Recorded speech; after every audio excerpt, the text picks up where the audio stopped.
Hari Om, Bhagavad Gita, Chapter 6, Verse 11, Dhyana Yoga, Meditation.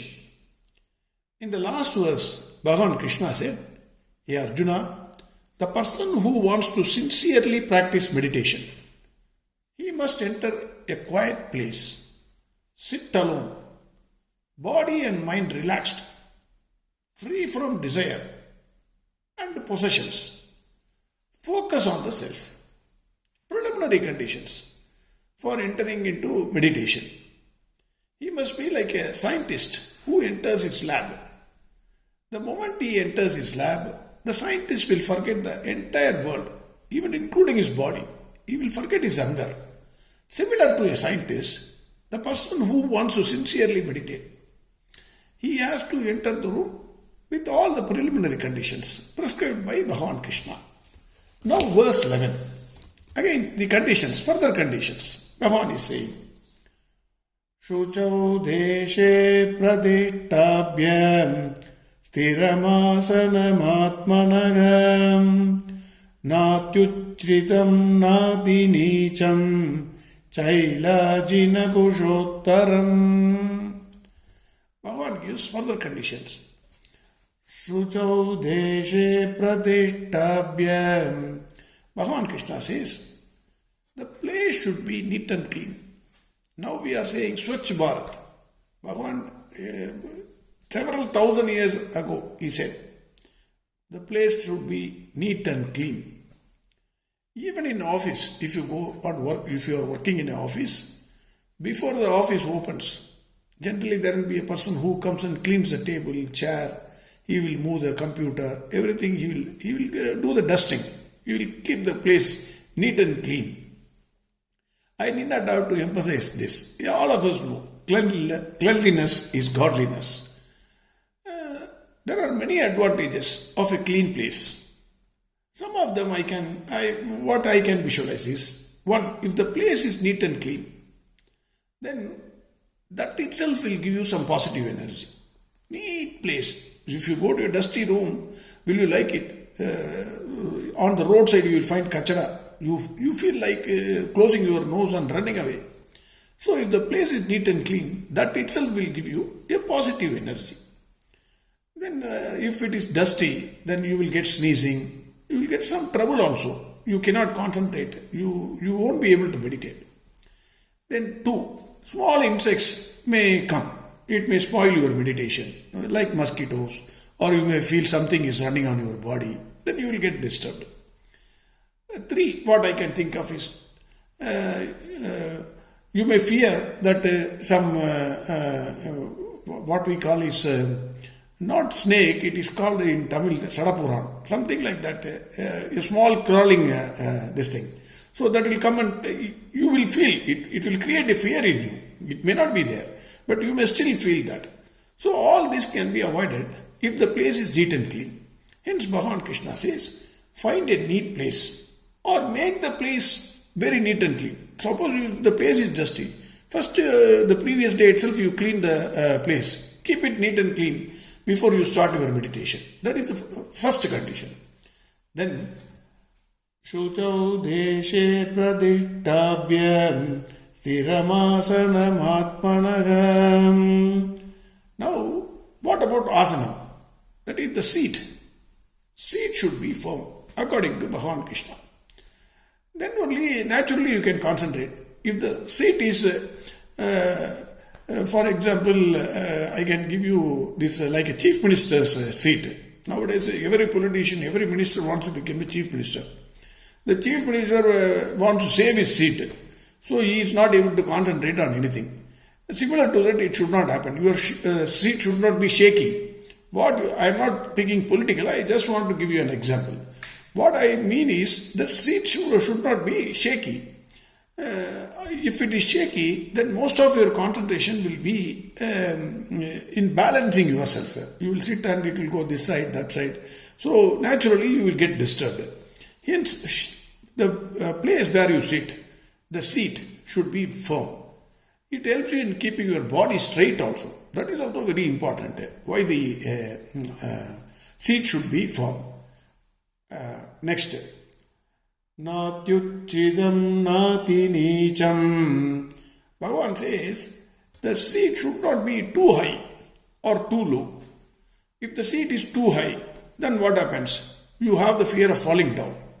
If the seat is too low, then you won't be able to maintain your body position. That is one meaning of it. The second meaning which has been said is you need not have to go to a hilltop, that is like a Himalayas, 8,000 feet high or 20,000 feet high, or too low inside a cave or somewhere. The problem is if you go too high or too low, the oxygen will be very less. So what happens is you won't be even able to breathe freely. That will spoil your meditation. Hence Bhagwan says the place should not be too high or too low. One more thing is if you go too high, then the place will be very chill. In Himalayas if you go, naturally you won't be able to concentrate. It will be too chill. If you go too below, in a cave or somewhere, it will be very hot. Earth is very hot actually. If you go down, you will find it is very, very hot. The people who work in coal mines, they will know this. So Bhagavan says, you don't have to do all these things. Find a normal place where there is a cool breeze, normal breeze, without any dust, etc. Sit in that place. Make a firm seat. That is what Bhagavan is saying. Now, next. Chaila Jina Kushottaram. Now, Bhagavan says the other things which are required. Chaila means cloth. Ajina means deer skin. And Kusho means darba grass. It should be placed in the reverse order. First, you should put the darba grass, that is Kusho grass, they call it. First, you have to put that. On that, you have to put the deer skin. Then you have to put a soft cloth. And then you have to sit for meditation. There are reasons for this. Those days, they used to have the muddy house. The floor will itself, nowadays we have tile. Those days it will be a muddy house. So what they do is they put a kusho grass so that the wetness will not affect you, will not affect your body. On that you put deer skin. Because if you, the kusho grass will contain some cap, then the crawling worms or something, it may come up. So you put a deer skin. It will become very soft and it will prevent other insects coming inside. Then you cannot directly sit on the deer skin because the skin is deer skin. It may contain some hair of the deer.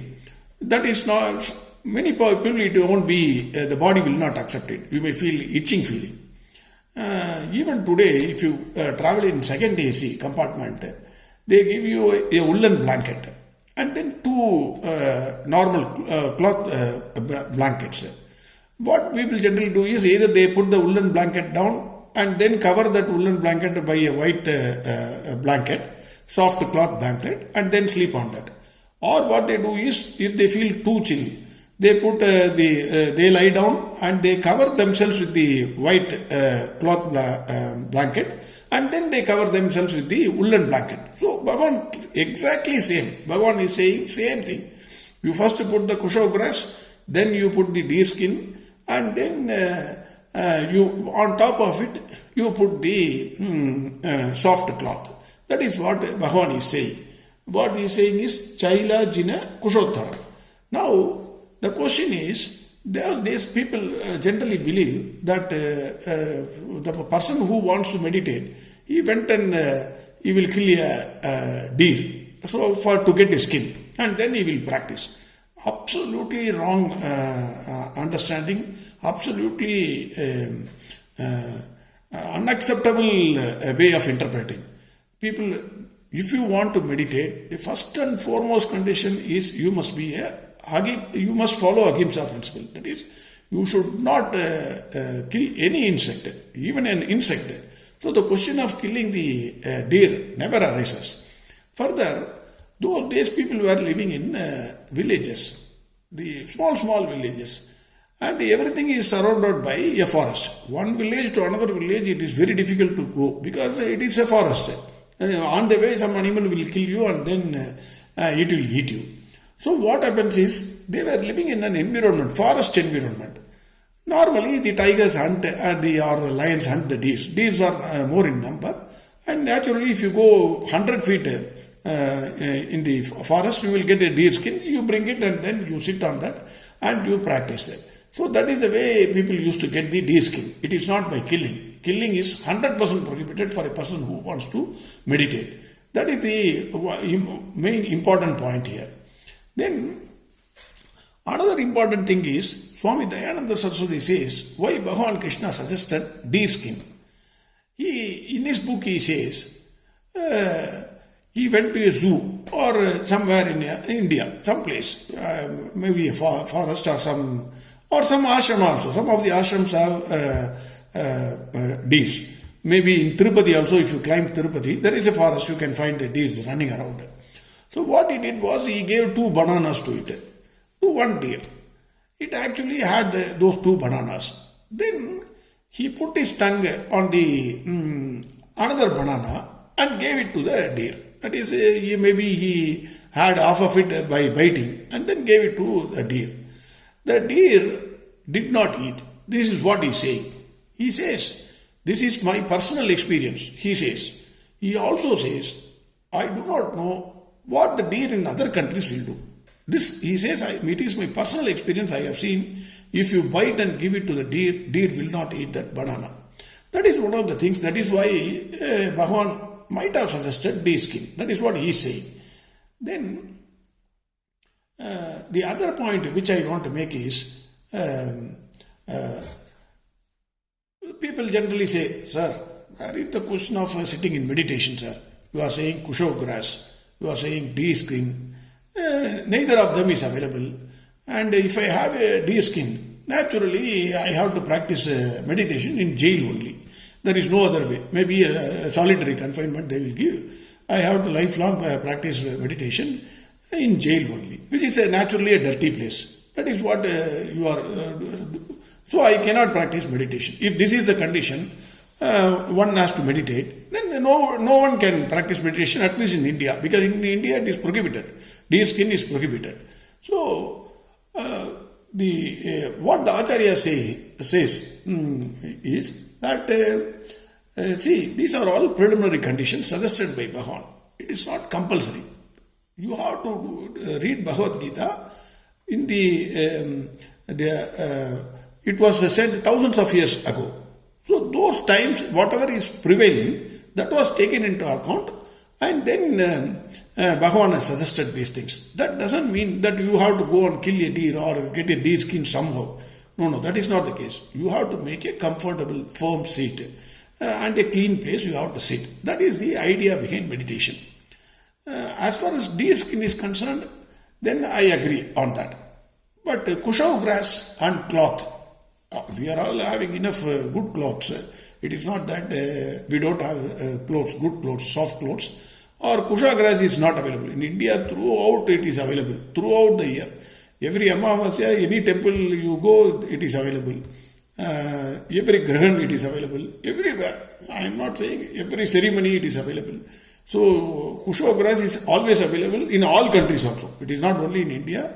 It must be available in other countries also. I do not know, but I am confident. Wherever your man is there, grass is always there. So, Kush Grass will always be available. My thoughts on Kush Grass, because everybody says Kush Grass, simply you have to sit so that it will prevent the wetness of the ground will affect your body. Maybe you may develop arthritis or some bone problems. That is what all the acharyas have said. I fully agree, I fully accept.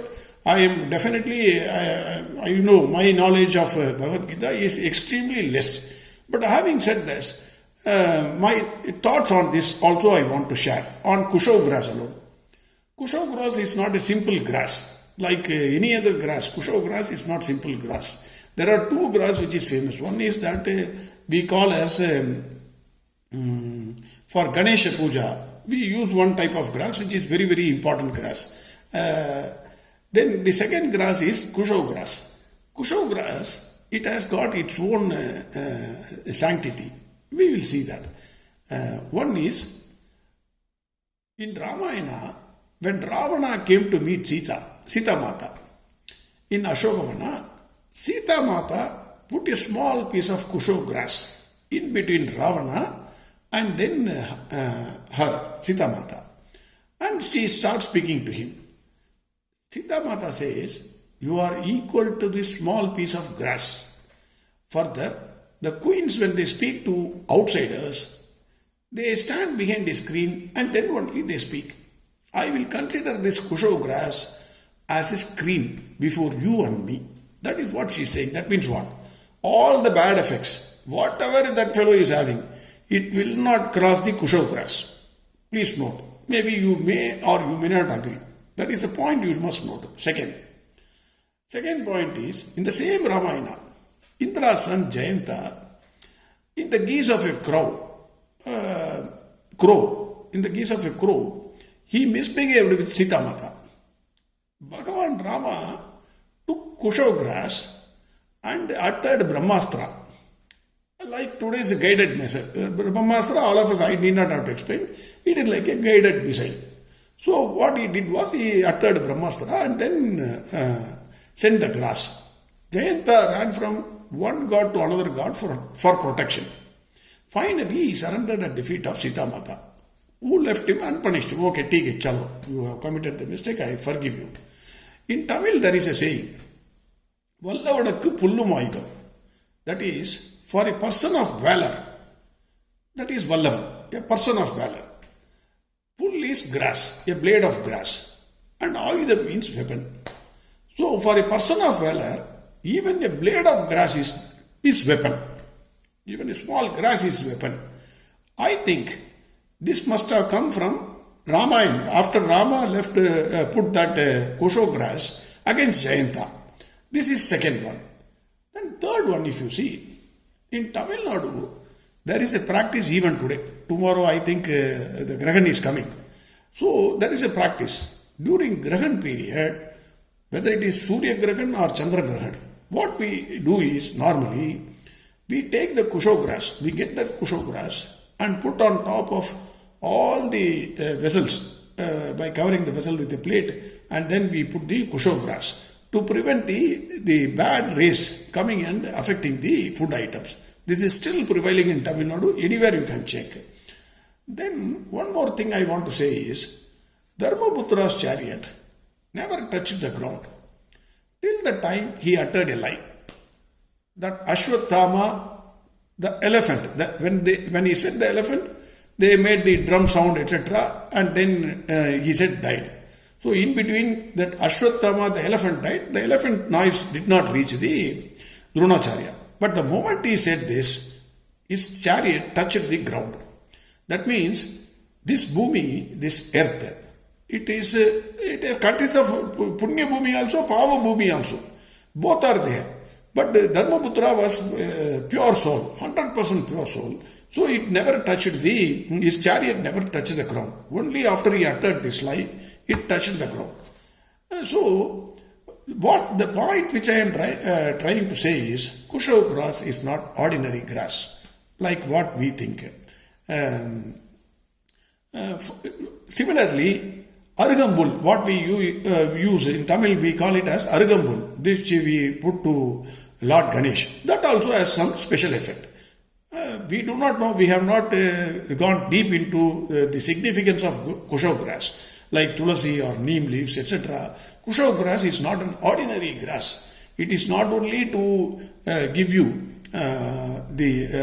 prevent you from touching the earth or spoiling your legs. It has got its own positive energy, according to me. This is what I want to make. Maybe the reason could be, Bhagwan suggested this. For example, if an electrician comes, then he uses a wooden plank to stand he will stand on the wooden plank and repair the electricity, even when the current is there. Similar to that, he cannot use an iron plank, because then he will die. Similarly, Bhagwan says, you have to use Kush grass. Kush grass has something which at present we do not know. That is what I feel. This is my point of view, which I am giving it to you. Now, coming back to the sloka, the point is those who want to meditate, who can sit on the floor, who wants to follow the instructions of Bhagwan Krishna, he can do so by putting at least 2 darba grass under his feet and then start his meditation. Those who cannot get that or may not be able to sit on the floor can find a comfortable chair, deep chair, and sit on meditation. The point is, main thing is meditation. Rather than trying to avoid meditation on one or the other ground, we should try to practice meditation. That is what the point is. This is the same thing. I can give an example. Your son will say, why you are not studying? I don't have a table chair. Then you will say, no, you bring me a table lamp. Then you will say, some comfort, AC, put everything. After that, he will sleep nicely. No, that is not the point. If you want to study, even if without these things, you will be able to study. If you don't want to study, even if you have everything, you cannot study. Point is, meditation, if you want to do, all these things does not matter. I think even though it matters, absence of one or the other thing should not prevent you from doing meditation, is the point which I am making. Verse 11. Shuchau deshe pradishtabhyam sthiramasanam atmanagam natyuchritam nati nicham chailajina kushottaram. Next verse tomorrow. Arihom. Sarvam Krishnarpnamastu.